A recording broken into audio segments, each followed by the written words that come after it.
예, 우리 서천교회 성도 여러분, 한 주간도 주의 은혜 가운데 평안하셨습니까? 네. 우리 앞에 있는 것처럼 늘 하던 대로 우리 하늘에 함께 갑시다 하고 옆 사람과 손을 잡고 인사하시겠습니다. 하늘에 함께 갑시다. 예, 하늘에 함께 갑시다.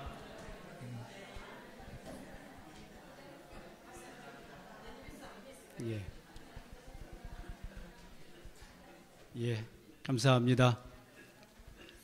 자, 이제 저희가 또 예정된 순서대로 우리 또 구호를 힘차게 외치고 예배를 시작하겠습니다. 구호 준비. 우리 지역에 꼭 있어야 하는 바로 그 교회, 서천교회, 좋은 교회. 아멘. 예. 예, 오늘 저는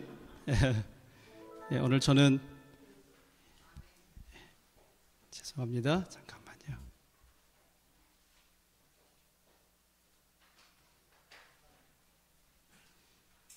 사람답게 산다는 것은, 예, 제목이 오늘 이렇습니다. 사람답게 산다는 것은, 예, 이 제목으로 하나님의 말씀을 증거하도록 하겠습니다. 먼저 우리 성경절 두 절을 함께 읽겠습니다. 시작. 여호와 하나님이 흙으로 사람을 지으시고 생기를 그 코에 불어 넣으시니 사람이 생명이 된지라.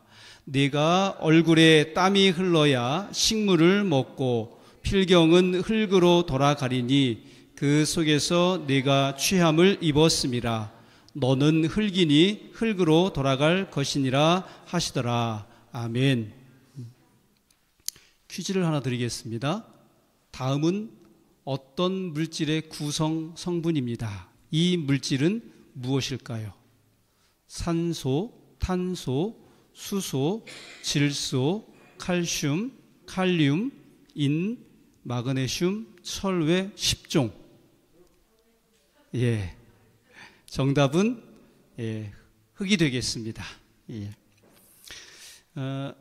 여러분 혹시 평화의 동산 가보셨나요? 예.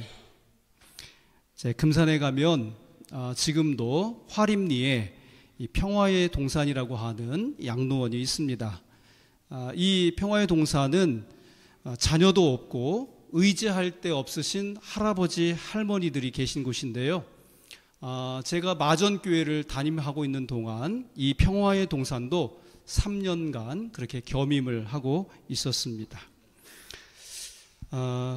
여기 계신 할아버지 할머님들이 이제 무연고자이시기 때문에 돌아가시면 대부분 화정토로 모시게 됩니다. 한 번은 할아버지 한 분이 돌아가셨는데 정말 그 짧은 몇 시간 후에 그 할아버지가 한 줌의 재가 되어서 저의 손에 이렇게 들려지게 된 것입니다. 그리고 그 재를 평화의 동산 뒷산 어느 곳인가 이렇게 저희가 모셨습니다.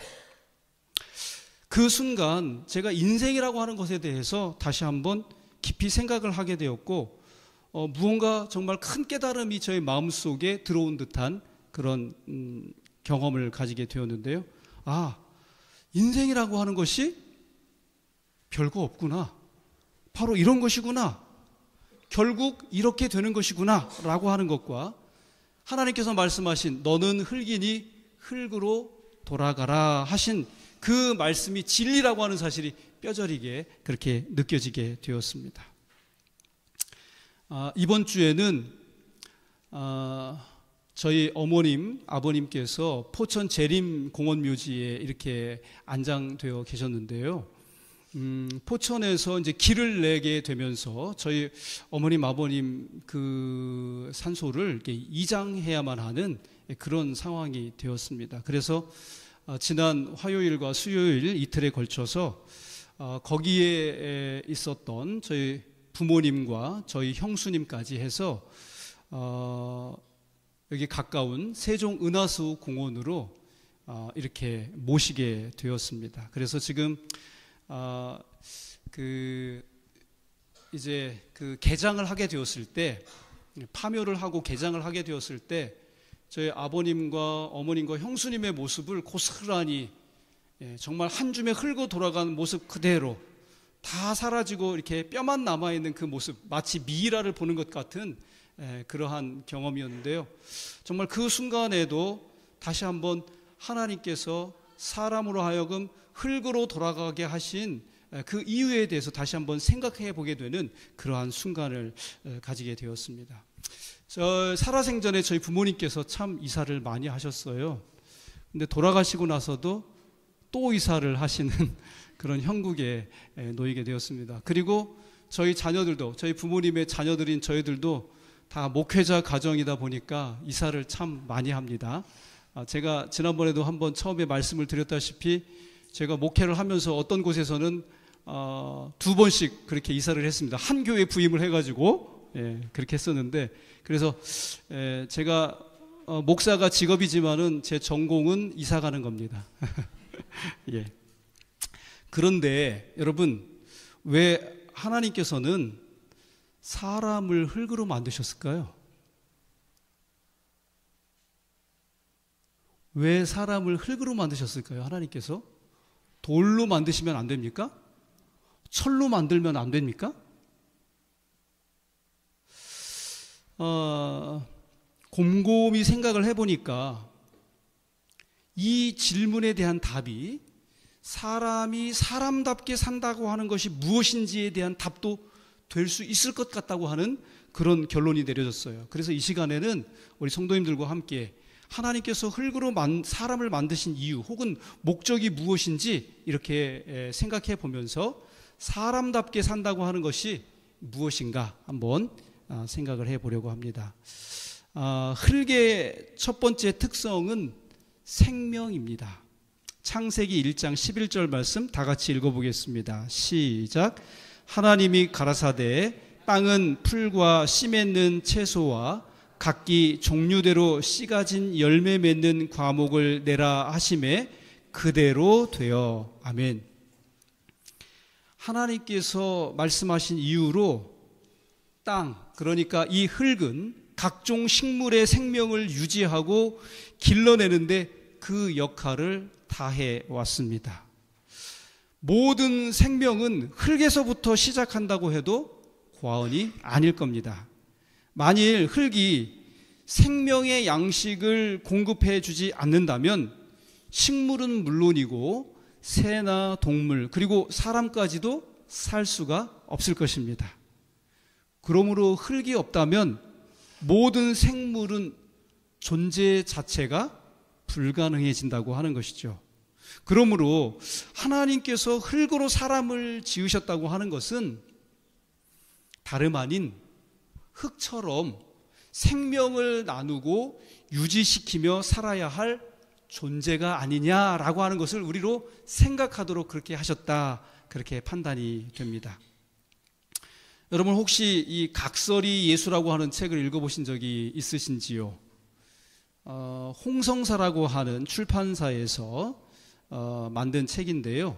믿음의 글들 시리즈 가운데 이 각설이 예수라고 하는 책이 있습니다. 이 책은 이천우 목사님의 간증집인데, 이분은 예수님 하면은 화가가 이렇게 그린 금발의 멋진 모습의 그런 예수님이 아니라 남루한 거지 옷에 찌그러진 깡통을 든 각설이 모습의 예수님이 떠오른다고 합니다.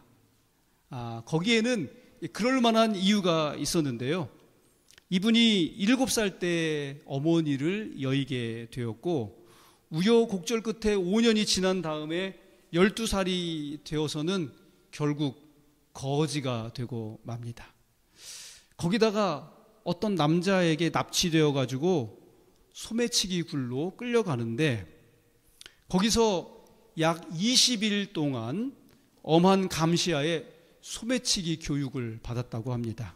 그리고 마침내 서울역에서 첫 번째 실습을 하게 되었는데 시골서 이렇게 올라온 듯한 한 아주머니가 실습 대상으로 지목이 된 것입니다.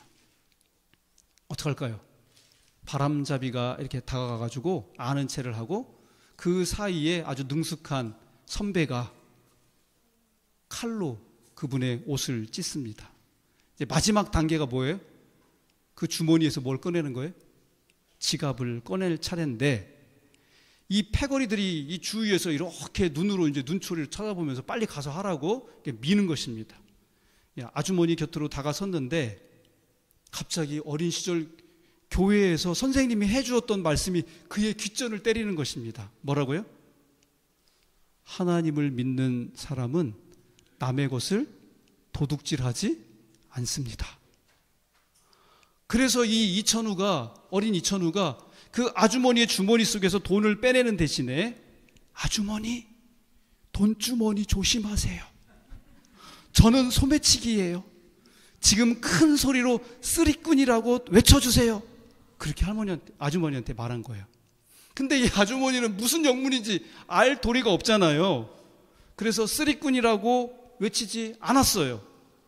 그리고 이천우가 무슨 짓을 하려고 했는지 다 들통이 나버리고 만 것입니다. 결국 이 패거리들에게 남산소굴로 끌려온 이 이천우는 소위 사형집행이라고 하는 것을 당했는데, 거기 있는 모든 패거리들이 합세해가지고 때려가지고 발로 차가지고 초주검을 만들어 버린 거예요. 그런 다음에 2층으로 끌고 올라가서는 그 아래에 유리조각 쓰레기 야적장으로 이를 던져버린 것입니다. 이런 사형집행을 2번 당하고 기절을 하게 된 것이에요. 근데 한밤중에 의식이 들었는데 자기가 어떤 창고에 갇혀 있다는 사실을 알게 된 것입니다. 그리고서는 이를 악물고 창고를 빠져나와서 무작정 이렇게 걸을 수도 없으니까요, 기기 시작한 거예요. 얼마나 시간이 지났을까? 그의 시야에 청량리역이 보이더랍니다. 그래서 이제는 살았구나 싶었는데 피투성이가 된 이 이천우에게 그 수많은 행인들 가운데 단 한 사람도 시선을 주는 사람이 없더라는 것이죠. 도와달라고 소리를 지르고 싶은데 이 목구멍에서 소리가 나오질 않고 결국은 통증 때문에 다시 기절을 해버리고 말았습니다. 아니, 죽었다고 해야 말이 되겠지요. 이 피투성이 시체가 되어서 청량리역 앞에 내던져진 이 이천우의 시체, 그러나 사람들은 바삐 제 갈 길만 갈 뿐 누구 하나 그 시체를 거들떠보는 사람이 없었다고 하는 것입니다. 그런데 마침 그 앞을 지나가던 거지, 이 각설이 한 명이 누굴 발견한 거예요? 이 이천우라고 하는 이 어린 소년을 발견하게 된 것입니다. 그리고 그를 자기 움막으로 이렇게 옮겨가지고 상처를 치료해 주기 시작했습니다. 그 온몸에 뭐가 박혔을까요? 유리 조각이 박혔겠죠, 파편이. 그래서 그걸 일일이 다 뽑아준 거예요. 그리고 그 유리 가루는 어떻게 할 수가 없으니까 자기 혀로, 그 각설이가 자기 혀로 그걸 다 핥아준 것입니다. 마치 우리 짐승들이 자기 새끼를 낳으면 자기 혀로 그 모든 것을 이렇게 핥아주는 것처럼 그 각설이가 이 이천우를 다 혀로 핥아가지고 그 유리 조각들을 갖다가 다 빼내준 것입니다. 그러니까 그 혀는 뭐가 됐을까요? 피투성이가 된 것입니다.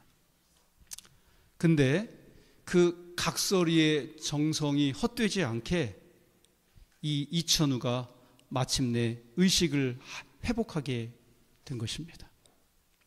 청량리역에서 죽은 줄로만 알았던 이 이천우는 자기를 이렇게 물끄러미 들여다보고 있는 각설이로부터 결국 이 자초지종을 듣고, 만약 이 순간 예수님께서 다시 인간의 모습으로 오신다면 예수님의 모습은 지금 자기 눈앞에 있는 누구와 같을 거라고요? 각설이와 같은 모습일 것이라고 하는 그런 생각을 가지게 되었다고 하는 것입니다. 에스겔 16장 6절 말씀 우리 다 같이 읽겠습니다. 시작. 너는 피투성이라도 살라. 다시 이르기를 너는 피투성이라도 살라. 여러분, 이 이스라엘이라고 하는 민족은 사실은 피투성이와 같은 그러한 존재에 불과했다고 하는 것이죠.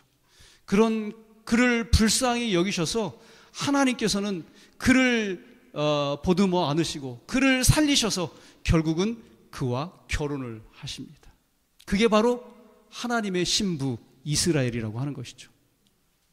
근데 단지 이것은 이스라엘만을 일컫는 비유에 불과한 것이 아니라 오늘 죄로 말미암아 이 세상에서 고군분투하다 죽을 수밖에 없게 된 피투성이가 된 우리 한 사람 한 사람을 향하여서도 하나님께서 가지고 계시는, 그래서 해주고 싶은 그 말씀이 바로 이 말씀이라고 하는 것입니다.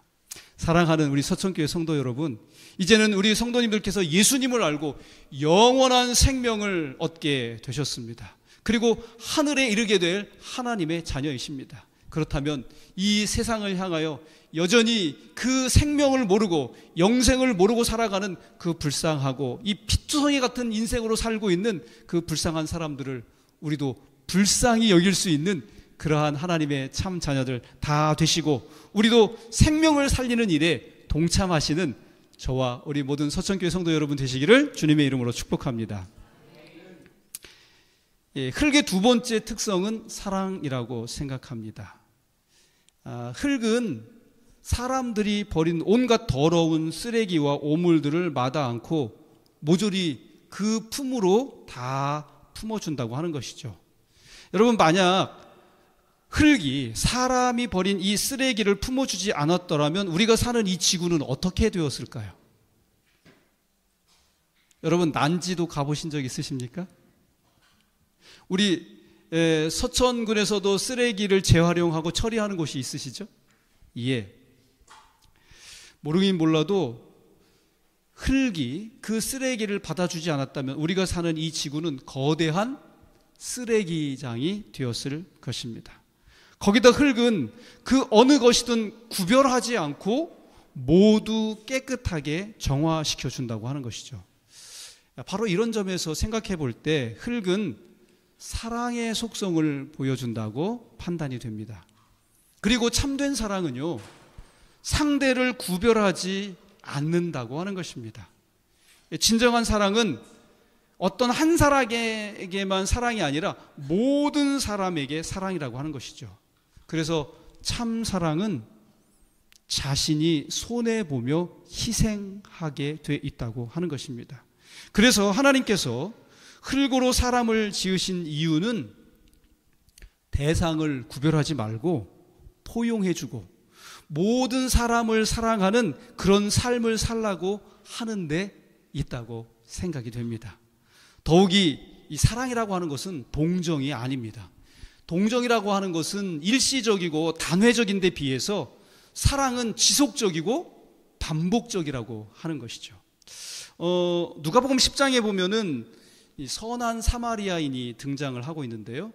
그런데 이 사마리아인이 우리에게 진한 감동을 줍니다. 왜요? 하나님께 구별되어 바쳐진 제사장이나 레위인도 외면한 이 강도 만난 사람을 만사를 제쳐놓고 그 현장에서 자비를 베풀어 준 사람이 누구예요? 이 선한 사마리아인입니다. 단지 여기까지라면 참 좋은 사람이네, 훌륭한 사람이네 라고 우리가 말할 수도 있을 것 같습니다. 그런데 이 누가복음 10장 이 사마리아인의 이 비유를 우리가 읽어보면 정말 가슴 찡하게 하는 이유를 여기 33절로 35절에서 이렇게 보여주고 있습니다. 우리 다 같이 읽겠습니다. 시작. 어떤 사마리아인은 여행하는 중 거기 이르러 그를 보고 불쌍히 여겨 가까이 가서 기름과 포도주를 그 상처에 붓고 싸매고 자기 짐승에 태워 주막으로 데리고 가서 돌보아 주고 이튿날에 데나리온 2를 내어 주막 주인에게 주며 가로되 이 사람을 돌보아 주라. 부비가 더 들면 내가 돌아올 때에 갚으리라 하였으니. 아멘. 여러분, 선한 사마리아인이 우리를 감동시키는 것은요, 이튿날에도, 여기 이튿날에도, 그리고 그가 여행을 마치고 돌아올 때에도 그의 마음이 변했다고요? 안 변했다고요? 변치 않았다는 것입니다. 여러분, 우리는 보통 누가 무슨 선한 말을 하거나 좋은 일을 하면 쉽게 감동을 받을 수 있습니다. 그러나 여러분, 아무리 어제 어떤 목사님이 와서 훌륭하고 감동적인 설교를 했다 하더라도요, 오늘 아침에 자고 나면 그 마음이 어제 설교 말씀을 들었을 때하고 똑같아요, 안 똑같아요? 별 감흥이 없어요. 그런데 이 선한 사마리아인은 그 다음날 아침에도 어떠했다고요? 그 마음이 변치 않았어요. 그가 여행에서 돌아올 때까지도 강도 만난 자에 대한 불쌍히 여기고 측은해서 그를 도와주고자 하는 그 마음이 전혀 변함이 없었다고 하는 것입니다. 그래서 그의 마음은 값싼 동정심이 아니라 참된 사랑으로 충만해 있었다고 하는 것입니다. 그래서 그는 구별 없이 지속적으로 반복적으로 사랑할 수 있었다고 하는 것이죠. 요한복음 13장 1절에는 예수님의 사랑을 이렇게 표현하고 있습니다. 다 같이 읽겠습니다. 시작. 세상에 있는 자기 사람들을 사랑하시되 끝까지 사랑하시니라. 어떻게 사랑하셨다고요? 사랑하시되 끝까지 사랑하셨다 말씀하십니다. 이렇게 제자들을 끝까지 사랑하신 예수님께서는 요한복음 15장 12절에서 말씀하시기를 다 같이 읽겠습니다. 시작. 내가 너희를 사랑한 것 같이 너희도 서로 사랑하라 하시니라. 그러니까 우리도 누군가를 사랑할 때는 어떻게 사랑하라는 거예요? 한 번만 사랑하라고요? 두 번만 사랑하라고요? 아니면 10번만 사랑하라고요? 아니에요. 어떻게 사랑하라고요? 끝까지 사랑해야 할 것입니다. 여러분, 예수님의 사랑은 상대를 구별하지 않는 사랑이었습니다. 그리고 지속적이고 반복적인, 그래서 끝까지 사랑하는 그런 사랑이었습니다. 사랑이신 하나님께서 흙으로 사람을 지으실 때 이러한 사랑의 삶을 기대하셨다고 우리가 믿고 받아들이는 것은 잘하는 것입니까? 네, 정말 잘한 생각이라고, 잘한 선택이라고 생각이 됩니다. 여러분, 우리도 예수님께서 보여주시고 또 명령하신 것처럼 우리 형제 자매를 사랑하시되 정말 끝까지 구별하지 말고 차별하지 말고 그렇게 사랑하실 수 있는 주님의 자녀들 다 되실 수 있기를 주님의 이름으로 축복합니다. 흙의 세 번째 특성은 정직입니다. 여러분, 흙은 어떤 경우에도 거짓말 해요, 안 해요? 피노키오가 거짓말했다가 어떻게 됐죠? 코가 계속 자라났죠, 그죠? 예. 그리고 우리나라 정말 최고의 속담 가운데 하나가 뭐예요? 콩 심은 데 콩 나고 팥 심은 데 팥 난다 하는 말입니다. 여러분, 대통령이 사과를 되게 좋아해요. 뭐 지금은 대통령이 청와대에 살지 않지만은 이제 대통령이 사는 집이 이제 청와대였으니까 청와대 앞마당에 어떤 분이 감나무를 딱 심어놨어요. 근데 그 감나무가 대통령이 사과를 좋아한다는 것을 알아요. 그렇다고 감나무가 사과를 맺습니까? 아니죠. 절대로 그렇지 않아요. 왜요? 이 흙이 변함없는 정직이기 때문에 그렇다고 하는 것입니다. 하나님께서 이와 같은 흙으로 사람을 지으셨다고 하는 것은 사람에게 마땅히 어떤 삶을 기대한다는 거예요? 정직한 삶을 기대하신다고 하는 그런 이야기가 될 것입니다. 자, 옛날 얘기 하나 들려드릴게요. 옛날에 어떤 임금님이 계셨는데 대신들에게 어느 날 꽃망울이 맺힌 화분 하나씩을 나누어 준 것입니다. 그러면서 뭐라 그러냐면 한 달 후에 꽃을 가장 예쁘게 갖고 온 사람에게 큰 상을 주겠다, 이렇게 말하는 것입니다. 그러니까 그날부터 대신들이 어떻게 했을까요? 아침 저녁으로 임금님이 하사하신 그 화분을 마치 임금님 대하듯 그렇게 돌보았을 것입니다. 저마다 제일 예쁘게 가꾸기 위해서 매일 온갖 정성을 다 기울였을 것입니다. 마침내 정해진 날이 돌아왔고 대신들이 차례대로 자기가 가꾼 화분을 왕에게 갖다 바치는 것입니다. 모두 아름답고 향기롭기 그지없습니다. 그런데 제일 마지막에 임금 앞에 나온 한 신하의 손에는 어떤 화분이 들려 있었냐면 모두가 보고는 깜짝 놀라고 말았어요. 그 화분 속에 보니까 말라 비틀어진 줄기 하나만 꽂혀 있는 것입니다. 왕이 화가 나가지고 무서운 얼굴로 어떻게 된 영문인지를 물었어요. 그랬더니 그 대신은 죽을 죄를 지었다는 표정으로 지난 한 달 동안 온갖 정성을 다 기울였지만 까닭 없이 이 꽃이 시들어버렸기 때문에 어쩔 수 없이 그냥 있는 그대로 가져왔노라고 그렇게 대답을 한 것입니다.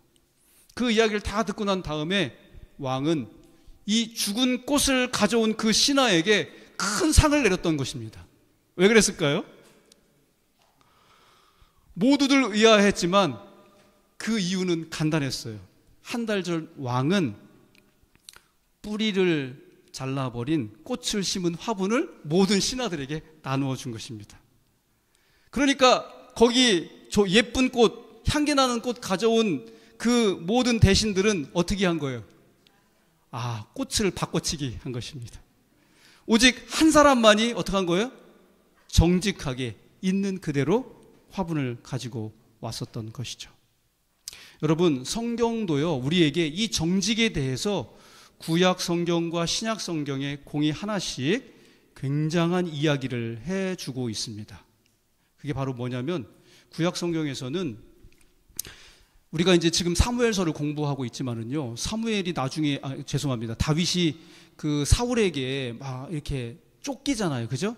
도망가다가 한 번은 노베에 있는 제사장 아히멜렉을 찾아갔는데, 아히멜렉에게 진실을 얘기했어요? 거짓말을 얘기했어요? 그 제사장 아히멜렉이 있었잖아요.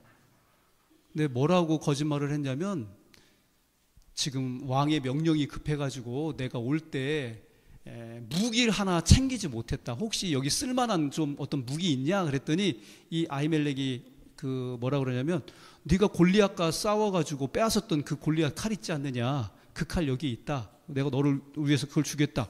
이렇게 얘기를 했어요. 그리고 사실 그 정확한 사실을 갖다가 얘기해 주지 않음으로 인해서 나중에 어떻게 됐냐면, 여기 도액이라고 하는 사울 편에 속한 아주 나쁜 사람이 있었어요. 그 사람이 나중에 사울 왕에게 고자질을 하죠. 이 아히멜렉 제사장이 다윗이 왔을 때 다윗에게 칼도 주고 그에게 먹을 것도 주고 그 다윗과 한 편이다 이렇게 얘기를 해가지고 결국 도액이라는 사람이 어떻게 합니까? 이 아히멜렉에 속한 세마포 옷 입은 85명의 제사장들을 어떻게 해요? 처참하게 도륙을 해버리게 되는 것입니다. 여러분, 여기 화이트부인께서 이 부분을 주석하면서 뭐라고 이야기하냐면, 우리가 정말 힘들고 난처한 상황에서도 그리스도인들은 정직을 유지하는 것이 진정한 그리스도인의 미덕이라고 그렇게 이야기를 했어요. 그리고 이거는 뭡니까?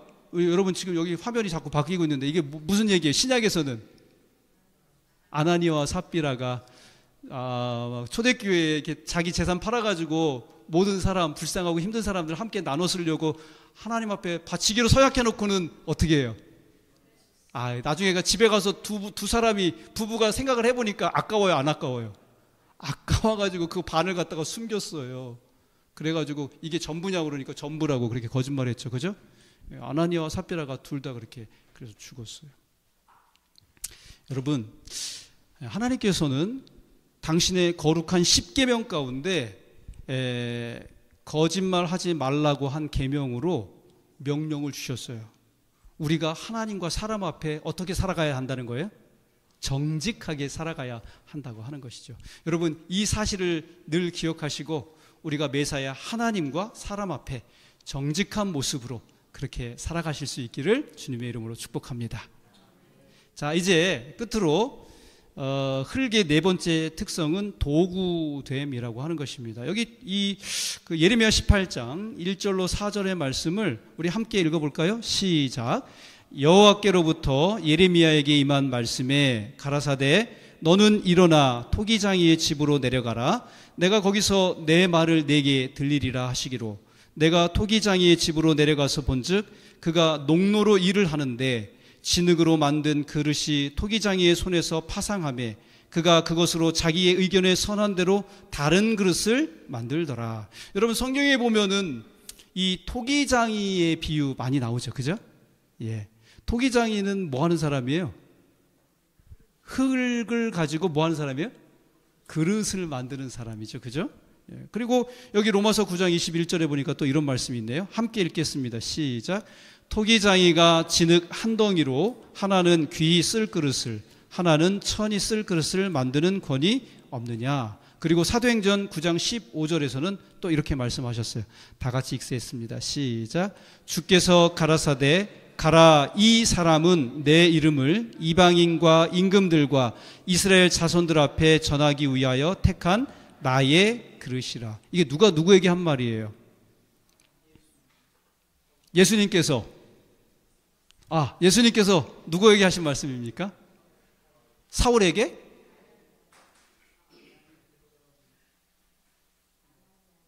그렇죠. 아나니아라고 하는 선지자에게 이렇게 하신 말씀이죠. 이 나의 그릇이라고 하는 말은 누구를 가리키는 말이에요?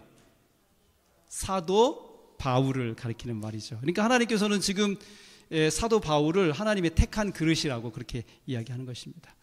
자, 우리 어렸을 때 진흙 가지고 뭐 만들어 봤어요? 우리 임미림 집사님 진흙 가지고 뭐 만들어 봤어요? 할아버지? 다람쥐? 예, 다람쥐. 예, 그래요. 이 흙이 불에 탑니까? 타지 않죠. 그러나 물을 부어서 반죽을 한 뒤에 이 불에 구우면 뭐가 돼요? 사람이 사용할 수 있는 어떤 도구가 된다고 하는 것이죠. 그릇이 되기도 하고 뭐 여러 가지 이런 것들. 근데 흙이 자기 주장을 해요, 안 해요? 우리 임미림 집사님 지금 다람쥐를 만들었다는. 나 다람쥐 싫어. 나는 호랑이가 되고 싶어. 그리고 흙이 막 호랑이 모양으로 막 변해요? 아니죠. 흙은 그냥 주인이 만드는 대로 그냥 있는 것입니다. 그러니까 흙은 오직 토기장이가 빚는 대로 자기를 맡길 뿐이라고 하는 것이죠. 다시 말해서 자기 자신이 되기를 바라는 도구가 아니라 다만 토기장이가 원하는 도구로 자기 자신을 기꺼이 내어놓는다고 하는 것입니다. 그러니까 도구로 만들어지는 자기에 대해서 불만을 갖지도 않고 다른 도구와 자기를 판단하지도 않는다고 하는 것입니다. 그러므로 하나님께서 이처럼 흙으로 사람을 지으셨다고 하는 것은 사람은 언제나 하나님께 자기를 맡겨서 하나님의 도구가 되는 삶을 살아야 된다고 하는 것을 오늘 우리에게 그렇게 가르쳐 준다고 하는 것이죠. 그래서 저는 오늘 이 시간에 예수님의 제자 요한의 삶을 예로 들어서 도구되는 삶이 어떤 것인지를 좀 한번 말씀드리고 싶습니다. 여기 요한복음 19장 25절로 27절에 보면은 예수님께서 십자가에 달리셨을 때 마지막으로 유언과 같이 자기 제자 요한을 바라보면서 자기 어머니, 육신의 어머니 마리아를 이렇게 맡기는 그런 이야기를 합니다. 요한아, 네가 나 사랑하지? 그러면 내 어머니를 좀 네가 평생 동안 잘 모셔줬으면 좋겠다. 이렇게 부탁을 한 것입니다. 그래서 바로 그때부터 요한은 그 말씀에 복종해서 마리아를 자기 집에 모셨다고 성경은 기록하고 있습니다. 그러니까 다시 말해서 마리아를 봉양하는, 마리아를 모시는 그런 도구로서의 삶을 누가 살게 됐던 거예요? 요한이 살게 된 것입니다. 근데 여러분, 마리아가 몇 살까지 사신 줄 아십니까? 혹시 마리아가 몇 살까지 살았는지 들어보신 적 있으세요? 전해져 오는, 초대교회로부터 전해져 오는 전승에 의하면 마리아는 90세가 되도록 장수했다고 해요. 근데 여러분, 이스라엘 여인들은 언제 결혼을 하냐면 15살에서 18 사이에 결혼을 해서 첫 아이를 낳았다고 합니다. 마리아가 예수님을 낳았을 때도 마리아의 나이는 아마 그 정도의 나이였을 거라고 생각하는 것이 옳다고 생각이 됩니다. 그렇다면 예수님과 마리아의 나이 차이는 많아야 얼만큼 될까요? 18살 차이, 기껏해야 20살 차이로 이렇게 보면 될 것 같습니다. 그러니까 예수님께서 34세에 돌아가셨으니까 그때 마리아의 나이는 얼마나 됐을까요? 50세 아니면 50세 조금 넘은 그런 나이가 되었을 것입니다. 그 이후에 마리아가 90세까지 살았다면 예수님이 승천하신 후 마리아는 몇 년을 더 살은 거예요? 40년 가까이 더 산 거죠. 자, 예수님께서 돌아가실 때 요한이 20대 중반의 청년이었다면 요한은 무려 60대 중반에서 70 가까운 노인이 될 때까지 누구를 모신 거예요? 누구 수발을 들고 산 거예요? 마리아의 수발을 들고 산 것입니다. 여러분 생각을 한번 해보세요. 요한과 동기 동창생들인 다른 제자들은 세계 도처로 다니면서 복음을 증거하고 초대교회의 영웅이 되어가고 있었습니다. 더욱이 예수님께서 이 지상에 계실 동안에 제자의 족보에 오르지도 못했던 바울이라고 하는 사람이 자기도 예수님의 제자고 사도라고 하면서 지금 세계를 누비고 다니면서 뭘 하고 있어요? 복음을 전하고 있잖아요. 그런데 요한이 하는 일이라고 하는 것은 70 노인이 되기까지 고작 남의 할머니 뒷바라지나 해주는 것이 전부였다고 하는 것입니다. 여러분, 평소에 요한이 자기 자신을 가리켜서 뭐라고 이야기했어요? 주께서 사랑하시는 제자. 여러분, 요한복음에 보면 그런 말 있어요, 없어요? 주께서 사랑하시는 자라고 그렇게 표현해요. 아니, 그렇게 말할 정도로 자기 자신에 대해서 긍지를 가지고 있었던 사람이었어요. 또한 누구보다도 큰 야망과 꿈과 포부를 가진 사람이었습니다. 그래서 심지어는 자기 어머니까지 동원해가지고 하나는 예수님 우편에, 하나는 예수님 좌편에 앉게 해달라고 그렇게 요청하지 않았었습니까?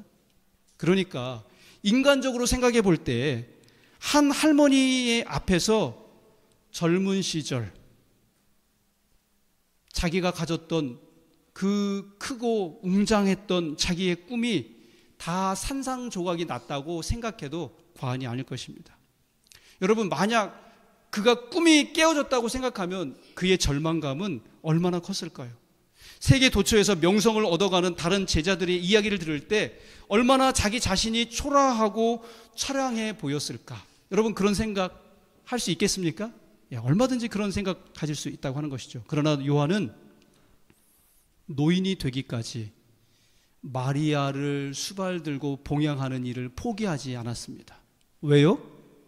그것은 요한이 주인으로 모시고 있는 예수님의 명령이었고 자신은 주님의 도구에 불과한 존재라는 사실을 단 한순간도 잊지 않았기 때문입니다.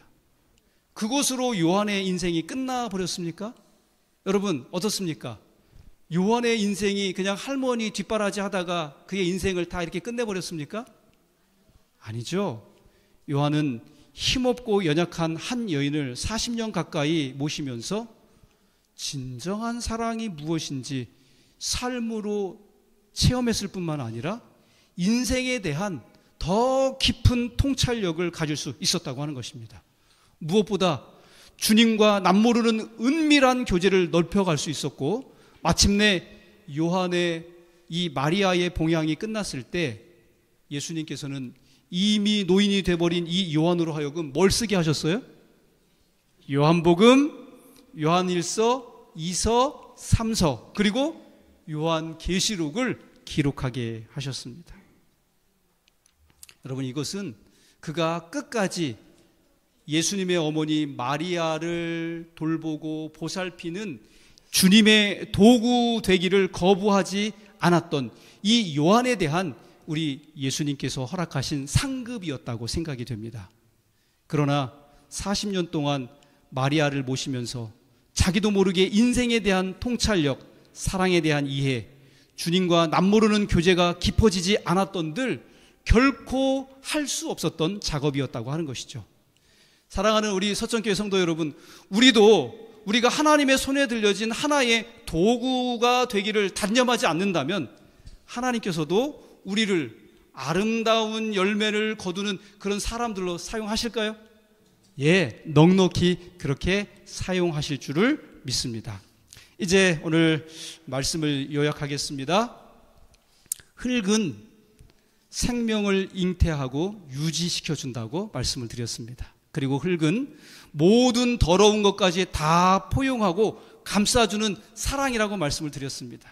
그리고 흙은 항상 공평하고 누구에게든 정직하며 또 그렇다고 하는 것입니다. 그리고 흙은 누군가의 손에 들려진 도구가 될 수 있다고 말씀을 드렸습니다.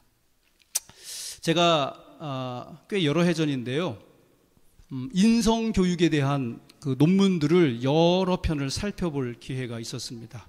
제가 처음부터 끝까지 그 논문들을 꼼꼼하게 살피면서 한마디로 이거를 요약하면은 무슨 말인가 이렇게 생각을 해보니까 그 논문이 우리에게 얘기해 주고자 하는 바가 이것이었습니다. 사람이 인간다움을 잃어버렸다. 뭘 잃어버렸다고요? 사람이 인간다움을 잃어버렸다고 하는 것입니다. 그래서 결국 지금 이 시대는 사람 냄새가 나는 사람이 그리운 시대이고 사람다운 사람이 나타나기를 고대하는 그런 시대이기도 합니다. 여러분, 이러한 때에 생명을 존귀히 여기고 편협하지 않고 구별하지도 않고 지속적인 사랑을 하며 하나님과 사람 앞에 정직하여 하나님의 도구로 산다면 하나님께서 사람을 흙으로 만드신 뜻과 목적대로 사는 것이 아니겠습니까? 예, 그러므로 우리가 하나님께서 흙으로 사람을 지으신 이유와 목적대로 살아서 우리 하나님을 기쁘시게 하는 진짜 하나님의 자녀, 하나님의 형상과 모양을 닮은 주님의 귀한 자녀들 다 되실 수 있기를 간절히 바라면서 오늘 말씀을 맺도록 하겠습니다.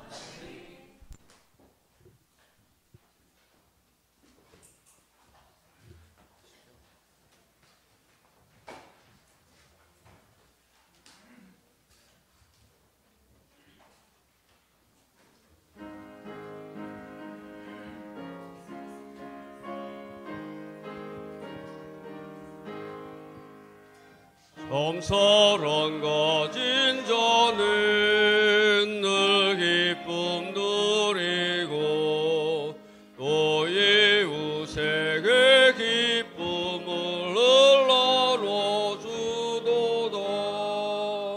주님은 사랑이시오니 주님을 닮게 사랑 가진 자는 늘 기쁨 누리고 또 이웃에게 기쁨을 나눠주도다. 죄악과 슬픔 많은 이 땅에 살면서 늘 사랑하는 마음으로 영원 구하세. 주님은 사랑이시오니 주님을 닮게 하소서.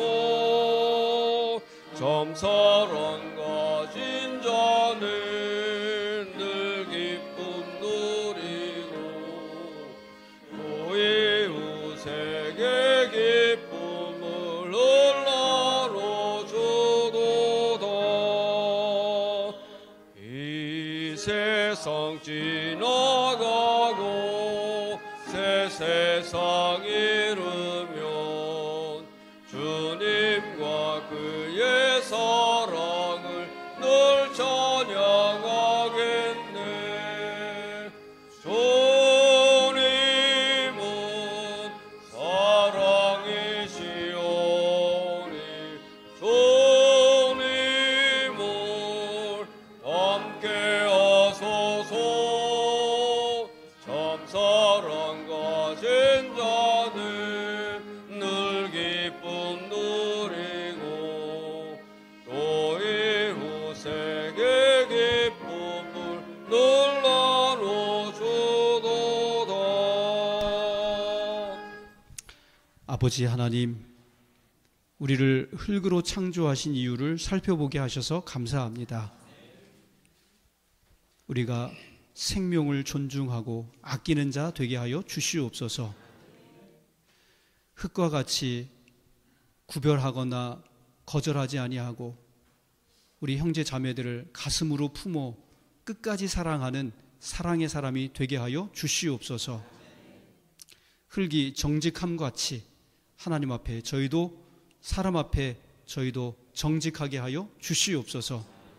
주님, 저희가 이렇게 삶으로 하나님의 도구가 되어서 뭇 영혼들을 구원하고 하나님 앞에 영광을 돌리는 그러한 자 되게 하여 주셔서 정말 사람답게 살아서 하나님 앞에 영광을 돌리는 주의 귀한 자녀들 다 되게 하여 주시옵소서.